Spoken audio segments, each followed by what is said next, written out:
আসসালামু আলাইকুম রহমতুল্লাহি বারাকাতুহু। এসএসসি 27 ও 28 পেজের শিক্ষার্থী যারা আছো, তোমরা কেমন আছো? আশা করি আল্লাহর রহমতে ভালো আছো, আমিও ভালো আছি। তো আজকে আমরা আলোচনা করব তোমাদের যে প্রত্যুপকার গল্প নিয়ে আজকে আমরা আলোচনা করব। প্রত্যুপকার লিখেছেন ঈশ্বরচন্দ্র বিদ্যাসাগর।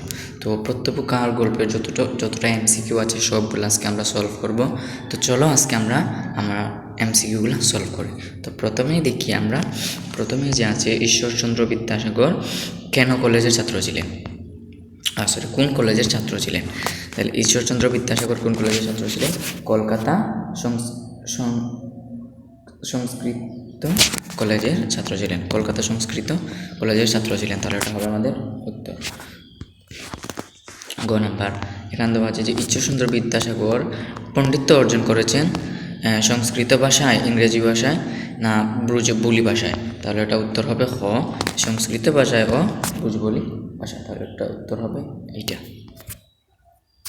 এটা হবে উত্তর। তো 3 নাম্বারটা আমরা দেখি। 3 নাম্বারটা হচ্ছে ঈশ্বরচন্দ্র বিদ্যাসাগর ছিলেন একধারে, এখানে অপশন দেওয়া আছে পণ্ডিত, দার্শনিক, সমাজ ও সংস্কার। তাহলে আমাদের উত্তর হবে খ, এটা আমাদের উত্তর। উত্তর কী হবে? এটা হবে আমাদের উত্তর। তিনি ছিলেন পণ্ডিত ও সমাজ সংস্কারক।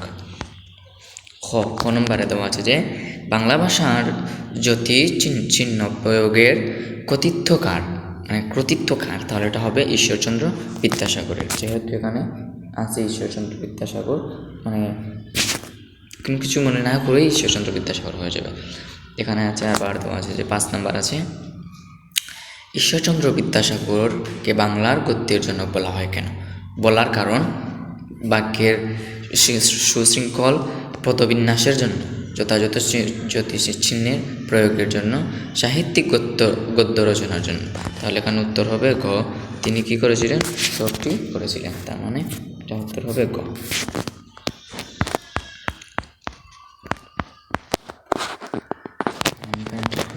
হয়ে গেছে। হ্যাঁ, এখানে উত্তর হচ্ছে যে বর্ণপরিচয় বইটি কত সালে প্রকাশিত হয়? তাহলে বর্ণরচিত বই কত সালে প্রকাশিত হয় এটা আমরা দেখে নিই। বর্ণরচিত বই কত সালে প্রকাশিত হয়? তাহলে বর্ণরচিত বই প্রকাশিত হয় 1855 সালে। 1855 সালে বর্ণরচিত বই প্রকাশ হয়। 7 নাম্বার দেওয়া আছে যে কোনটি ঈশ্বরচন্দ্র বিদ্যাসাগরের রচিত গ্রন্থ? তাহলে এখানে হবে যে গীতা, কী হবে? ভ্রান্তিবিলাস হবে, ভ্রান্তিবিলাস। 8 নাম্বার, প্রত্যপকার শব্দের অর্থ কী? প্রত্যপকার শব্দের অর্থ কী জানি আমরা, যে প্রতিশোধ নেওয়া। এখানে হয়তো ভুল দিয়েছে যে প্রত্যপকার মানে প্রতিশোধ নেওয়া নয়, প্রতিশোধ মানে এখানে উত্তর হবে যে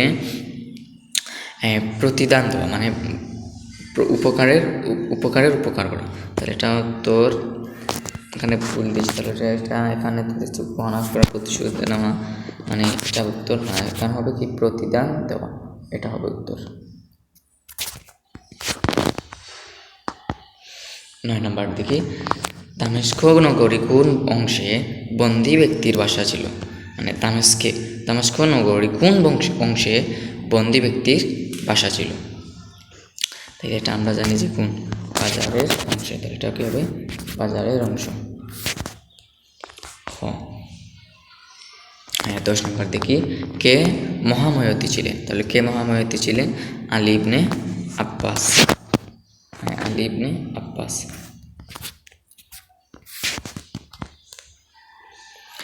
এখন 11 নম্বরটা হচ্ছে যে আলী ইবনে আব্বাস অশ্রুদা তাঁর বাড়িতে কতদিন আশ্রিত ছিলেন?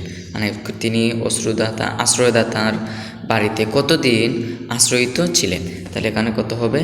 1 মাস ছিলেন। তিনি 1 মাস ছিলেন না, তাহলে এখানে হবে 1 মাস।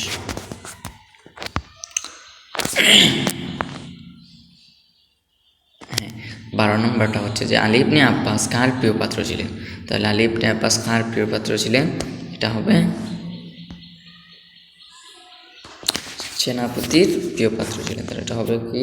উজিরের প্রিয় পাত্র ছিলেন। তাহলে এটা হবে উজিরের প্রিয় পাত্র ছিলেন, উজিরের প্রিয় পাত্র ছিলেন।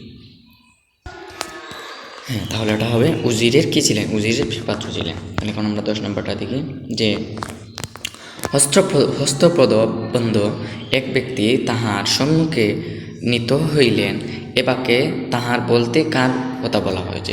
তাহলে এখানে কার কথা বলা হচ্ছে? খলিফা মামুনের কথা বলা হচ্ছে। তাহলে কার কথা বলা হচ্ছে? খলিফা মামুনের কথা বলা হয়েছে। হ্যাঁ, 14 নম্বরটা আমরা একটু দেখি। 14 নম্বরে আছে যে প্রকাশ পেয়েছে, হ্যাঁ, গৃহস্বামী আমার অভয় প্রদান করিলেন। এখানে গৃহস্বামী কোন বৈশিষ্ট্য প্রকাশ পেয়েছে? তাহলে এখানে প্রশ্ন পেয়েছে যে মহানুভবতা। কী পেয়েছে? মহানুভবতার প্রকাশ পেয়েছে, মহানুভবতা। 15 নম্বরটা আমরা একটু দেখি। 15 মাঝে হচ্ছে যে আলী ইবনে আব্বাসকে কার আশ্রয়দাতা কিসের তলি উপহার দিয়েছিলেন? তাহলে এখানে কি দিয়েছিলেন? স্বর্ণ মুদ্রার তলি উপহার দিয়েছে, এটা উপহার দিয়েছিলেন। 16 নম্বর, আলী ইবনে আব্বাসকে তার আশ্রয়দাতা কাদের সঙ্গে পরিচয় করিয়ে দিয়েছিলেন? তাহলে এখানে হবে যে আশ্রয়দাতা আত্মীয়দের সঙ্গে তিনি কী করে দিয়েছিলেন? পরিচয় করে দিয়েছিলেন। তাহলে উত্তর হবে আমাদের এটা। এখন 17 নম্বর হলো কি, তা হইলে মৃত্যুকাল আমার কোনো ক্ষোভ থাকে না, কি হলে?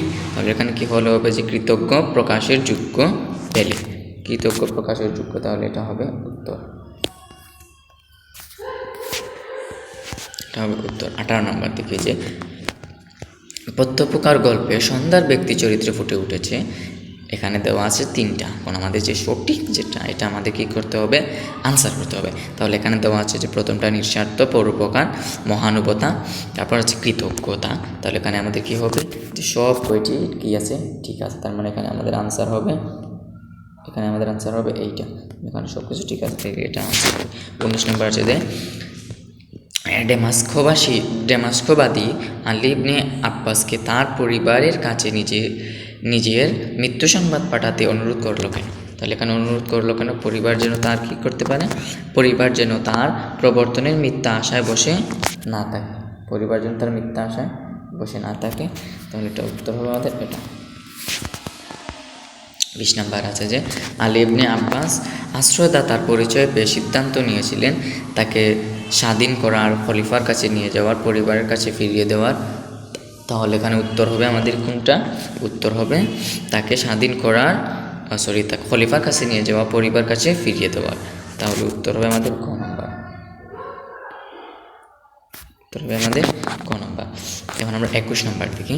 21 নম্বর হচ্ছে বন্দীকে ছেড়ে দেওয়ার জন্য আলী ইবনে আব্বাসের ওপর খলিফার মনোভাব কেমন হতে পারে?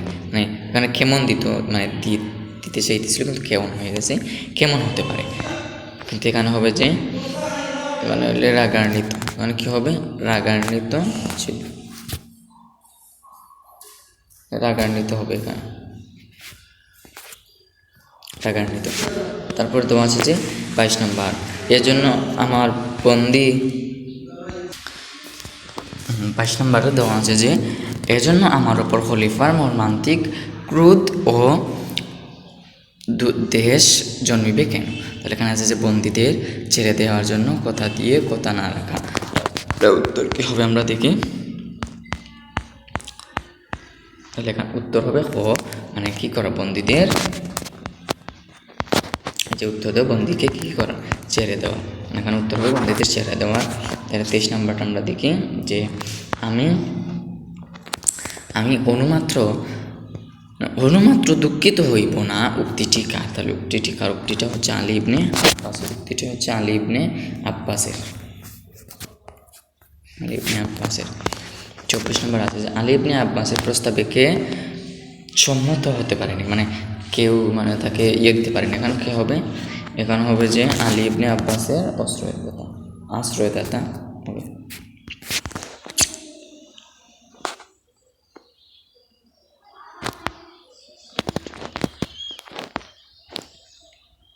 25, হ্যাঁ এখানে 55 দিয়ে দিচ্ছে, হবে 25 হবে এখানে। তাহলে 25 নম্বরটা হচ্ছে যেটা 25 হবে। 25 নম্বর দিয়েছে খলিফা কাকে প্রস্তুত হতে আদেশ দেন, না খলিফা কাকে প্রস্তুত হতে আদেশ দেন? তাহলে কাকে? ঘাতককে প্রস্তুত হতে আশ্রয় দেন, ঘাতককে আশ্রয় দেন। তারপর 26 নম্বর হচ্ছে যে খে খলিফার আচরণে প্রতীত হয়েছিল। তাহলে এখানে হবে যে আলী ইবনে আব্বাস খলিফার চরণে প্রতীত হয়েছিল, খলিফার চরণে প্রতীত হয়েছিল। 27 নম্বর আছে যে প্রত্যেককার গল্পে খলিফাকে বিনীতভাবে কি সম্বোধন করা হয়েছিল। তাহলে এখানে কি করা হয়েছিল যে ধর্মাবতার হলে হবে এটা, গ নম্বর হবে আনসার। 28 নম্বর তাহার কুপানল প্রজ্বলিত হইয়া উঠিল কেন। তাহলে এখানে কেন অপরাধীকে ছেড়ে দিয়েছে সন্দেহে, তার উত্তর হবে ক নম্বর। 29 নম্বর হচ্ছে কি বলিতে চাও বলা খলিফার এই উক্তিটি প্রকাশ পায় কোনটি। তাহলে এখানে হবে যে উদ্ধত্ত, এটা হবে উত্তর। 30 নম্বর আলী ইবনে আব্বাস খলিফার কাছে বন্দী ব্যক্তির যে বৈশিষ্ট্য তুলে ধরেন সেটা মানে কোনটা হবে। দয়াশীল, পরোপকারী ও ন্যায়পরায়ণ। তাহলে এটা কিন্তু হবে সবটি হবে উত্তর, মানে সবটি হবে আমাদের আনসার। এটা যদি তোমাদের পরীক্ষা আসে তোমরা এটা একদম দিয়ে দিবা, এবং এখানে আমার তোমরা যদি চাও তাহলে তোমাদের কোনো যদি সমস্যা হয় তাহলে আমাকে বলবো, আমি কমেন্ট বক্সে সব কিছু দিয়ে দিব, বুঝছো। তাহলে আমাদের কি নাম্বার 31 নম্বর 31 নম্বর আছে যে কে অতি উন্নত চিত্ত পুরুষ। তাহলে এখানে কি হবে খলিফা হবে উত্তর, খলিফা। 32 নম্বর দেওয়া আছে যে খলিফা মামুনকে মহাময়তী ও অতি উন্নত চিত্ত পুরুষ বলা হয়েছে কেন। পরোপকারিতার জন্য না কৃতজ্ঞতাবোধের জন্য। তাহলে আমরা উত্তরটা দেখি, উত্তরটা হচ্ছে যে এখানে আবার দেওয়া আছে যে ধর্ম প্রচারক হওয়ার জন্য আছে। তার উত্তর হবে আমাদের গ নম্বর, উত্তর হবে আমাদের গ নম্বর। কিসের জন্য? সুবিবেচনার জন্য। তাহলে এখানে হবে সুবিবেচনার জন্য, উত্তর হবে আমাদের উত্তর সুবিবেচনার জন্য। তারপর 33 নম্বর আছে যে প্রত্যেককার গল্পে খলিফা মামুন মৌন হয়েছিল কেন। তাহলে মৌন হয়েছিল কেন?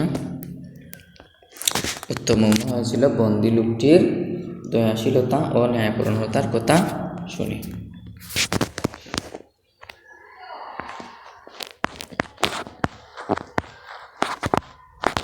তারপর আমরা 34 নম্বর দিকে যে খলিফা মামুন ছিলেন মহাময়তী উন্নত চিত্ত পুরুষ, বা আবার আছে যে বাদরাগী। তাহলে এখানে উত্তর হবে কি, তিনি কি ছিলেন? খ নম্বর হবে উত্তর, তিনি ছিলেন মহাময়তী ও উন্নত চিত্ত পুরুষ। তিনি কখনো কি ছিলেন না? বদরাগী ছিলেন না। তাহলে এটা হবে আমাদের উত্তর। তো আমাদের আজকের যে যতগুলো প্রত্যেককার মানে গল্পে যতগুলো MCQ ছিল আমরা কী করেছি, সবগুলা সলভ করে দিয়েছি। এখন শুধু তোমরা হচ্ছে এগুলো একটু প্র্যাকটিস করবা, একটু নোট করে নিবা, আর আমার ক্লাসটা যদি চাও তাহলে ডাউনলোড করে রাখতে পারো, এবং এটা ভালো করে দেখে তোমরা কী করতে পারো, পরীক্ষা দিতে পারো। এবং তোমরা আজকে আমাদের যতগুলো MCQ ছিল প্রত্যেককার গল্পের সবগুলো আমি কী করে দিয়েছি, সলভ করে দিয়েছি। এখন হচ্ছে যে তোমাদের জ্ঞানমূলক যে প্রশ্ন তোমরা দেখবে যে সৃজনশীল প্রশ্নে কী থাকে, সৃজনশীল প্রশ্নে যে তোমাদের খ বা খতে একটু প্রশ্ন থাকে, সেই প্রশ্নগুলো আজকে আমরা সলভ করবো। কারণ খ যদি আমরা না দিতে পারি তাহলে আমাদের 1 করে মার্ক কী হয়, কেটে যায়। তাহলে এগুলো আমরা কী করবো, দেওয়ার চেষ্টা করবো। তাহলে সেগুলো আমরা শুরু করি, যে জ্ঞানমূলক প্রশ্নগুলো আমরা শুরু করি। এগুলা তোমরা একটু করে রাখবে, কারণ তোমাদের এগুলা পরবর্তীতে কাজে আসবে। তাহলে এখানে দেওয়া আছে যে প্রত্যেককার গল্পের হস্তবান্ধব ব্যক্তির নিবাস কোথায় ছিল। তাহলে এটা হবে আমাদের উত্তর হবে কী ছিল, প্রত্যেককার গল্পে হস্তবন্ধ ব্যক্তির নিবাস ছিল ডেমাসকাস। তাহলে এটা হবে আমাদের উত্তর দেওয়া আছে, তোমরা উত্তর থেকে নিবা, এবং চাইলে আমি বলে দিব। তৃতীয় প্রশ্ন হচ্ছে খলিফা মামুন খলিফা হারুনর রশিদের কততম পুত্র ছিলেন। তাহলে কী ছিল এখানে, খলিফা মামুন খলিফা হারুন রশিদের দ্বিতীয় পুত্র ছিলেন। তাহলে এটা হবে উত্তর। তৃতীয় হচ্ছে যে 3 নম্বর প্রশ্ন হচ্ছে যে গৃহস্বামী বা আশ্রয়দাতার জন্য কোথায়। তাহলে গৃহস্বামী বা আশ্রয়দাতার জন্মস্থান হচ্ছে ডেমাসকাসে। প্রত্যেককার রচিত হয়েছে, প্রত্যেককার রচনা মূলত কয়জন কয়জন মহৎ ব্যক্তির কাহিনী বর্ণিত হয়েছে? তাহলে প্রত্যেককার রচনায় মূলত 2 জন মহৎ ব্যক্তির কাহিনী বর্ণিত হয়েছে। 5 নম্বরে আছে যে ঈশ্বরচন্দ্র বিদ্যাসাগর কোন গ্রামে জন্মগ্রহণ করেন? এটা হচ্ছে একটা ইম্পর্টেন্ট, যে মানে তোমার যে কোনো এমসিকিউ দিতে পারে, সিকিউ দিতে পারে যে ঈশ্বরচন্দ্র বিদ্যাসাগর যেমন এরকম দিতে পারে যে প্রত্যেককার গল্পে ঈশ্বরচন্দ্র বিদ্যাসাগর কোন গ্রামে জন্মগ্রহণ করেছে। তবে আমাদেরকে যে আনসারটা করতে হবে, আমাদের এইভাবে লিখতে হবে যে ঈশ্বরচন্দ্র বিদ্যাসাগর বীরসিংহ গ্রামে জন্মগ্রহণ করেছেন। আবার তোমাকে মানে এরকমভাবে প্রশ্ন করতে পারে, তাহলে এটা লিখে দিলেই কী হয়ে যাবে, তোমার সঠিক আনসারটা হয়ে যাবে। এবং আরও একটি আসতে পারে যে এটা আছে যে 6 নম্বরে যেটা আছে, তোমরা যে দেখতে পাচ্ছ যে 6 নম্বর, একটু খেয়াল করো 6 নম্বর, যে ঈশ্বরচন্দ্র বিদ্যাসাগরকে গদ্যের জনক বলা হয় কেন? তাহলে এখানে লিখবো যে ঈশ্বরচন্দ্র বিদ্যাসাগরকে বাংলার গদ্যের জনক বলা হয়। এখানে হচ্ছে কাকে বাংলার গদ্যের জনক বলা হয়? তাহলে কাকে? ঈশ্বরচন্দ্র বিদ্যাসাগরকে বাংলার গদ্যের জনক বলা হয়। এটা হবে আমাদের আনসার। 7 নম্বরটা আমরা দেখি। 7 নম্বর আছে যে বর্ণপরিচয় বইটি আজও পথপ্রদর্শক হিসেবে বিবেচিত হয় কোন ক্ষেত্রে? তাহলে এখানে কোন ক্ষেত্রে বর্ণপরিচয় বইটি আজও পথপ্রদর্শক হিসেবে বিবেচিত হয়? ভাষা শিক্ষাদানের ক্ষেত্রে। 8 নম্বর প্রশ্নে আছে যে খলিফা মামুনের পূর্ণ নাম কি? তাহলে খলিফা মামুনের পূর্ণ নাম কি? খলিফা মামুনের পূর্ণ নাম হলো আবুল আব্বাস আবদুল্লাহ আল মামুন। 9 নম্বর প্রশ্ন আছে যে প্রত্যেককার গল্পটি কোন গ্রন্থ থেকে সংকলিত হয়েছে? তাহলে প্রত্যেককার গল্পটি আখান্না মঞ্জুরির গ্রন্থ থেকে সংকলিত করা হয়েছে। বৃহত্ত মসজিদ কুন্নগরে, মানে বড় মসজিদ কুন্নগরে। তাহলে বড় মসজিদ হচ্ছে ডেমাস্কাস বা দামেস্ক নগরে আছে। কারা ডেমাস্কের লোকটির সর্বনাশ করতে উদ্যত হয়েছে? কিছু নিজ প্রকৃতির লোক ইচ্ছা বংশত শত্রুরা ডেমাস্কের লোকটির সর্বনাশ করতে উদ্যত হয়েছিল। 12 নম্বরটা হচ্ছে যে প্রীতি শব্দের অর্থ কি? প্রীতি শব্দের অর্থ বিশ্বাস বা ধারণা। 13 নম্বর প্রশ্ন হচ্ছে যে প্রত্যুপকার শব্দের অর্থ কি? তাহলে প্রত্যুপকার শব্দের অর্থ হচ্ছে উপকারীর উপকার করা। 14 নম্বর হচ্ছে যে বাগদাদ নগরীকে প্রতিষ্ঠা করেন? তাহলে এখানে উত্তর হবে বাগদাদ নগরী প্রতিষ্ঠা করেন আব্বাসীয় খলিফা মনসুর। এটা হবে উত্তর। তো আজকে আমাদের ক্লাসটা এইটুকু পর্যন্ত ছিল। সেই পর্যন্ত সবাই ভালো থাকো। আমাদের চ্যানেলে নতুন হয়ে থাকলে চ্যানেলটিকে সাবস্ক্রাইব করে রাখো এবং পরবর্তীতে তোমরা কোন ধরনের ভিডিও আমাকে একটু কমেন্টে জানিয়ে দিবা। ওকে, সবাই ভালো থাকো, সুস্থ থাকো। আসসালামু আলাইকুম।